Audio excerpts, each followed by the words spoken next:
Nous allons maintenant nous intéresser aux stratégies de routage, en commençant par la stratégie de routage simple. Donc, pour schématiser, on a notre navigateur web, route 53.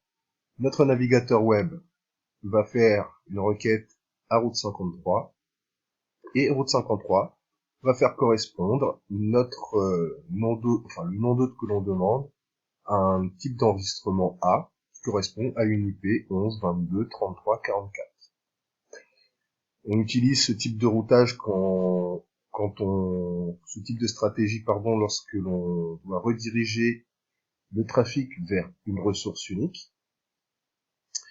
On ne peut pas associer de else check à une stratégie de routage simple.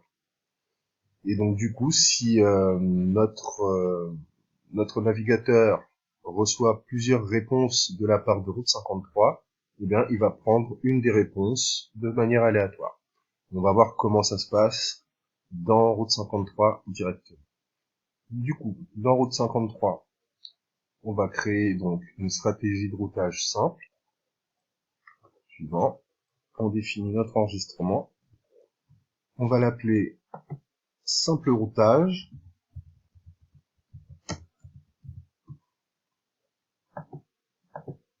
On va convertir une adresse IP et on va prendre l'adresse IP de notre première instance qui se trouve en Irlande.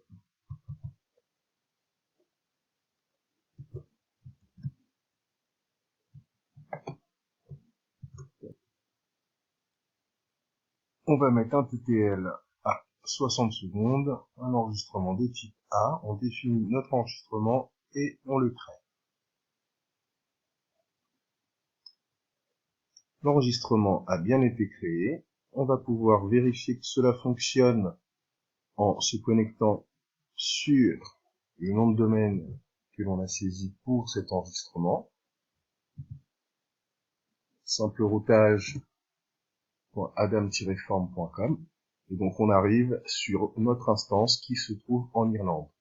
Alors maintenant, si on veut faire du routage avec cette méthode-là, on a la possibilité de modifier notre enregistrement et de lui mettre plusieurs adresses IP. Donc par exemple, on va pouvoir ici aller récupérer l'adresse IP de notre instance qui se trouve à Francfort et la rajouter dans l'adresse secondaire dans notre stratégie de routage. Donc toujours pareil, des hôtes A, donc avec un TTL de 60 secondes. Je vais enregistrer les modifications.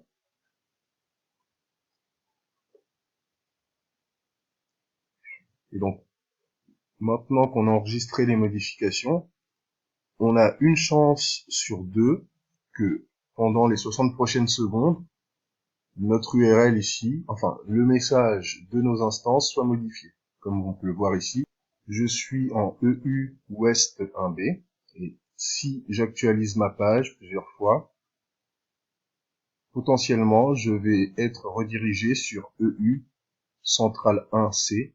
Donc là, on a effectué le routage au niveau utilisateur grâce à notre stratégie de routage simple. Voilà pour ce type de stratégie.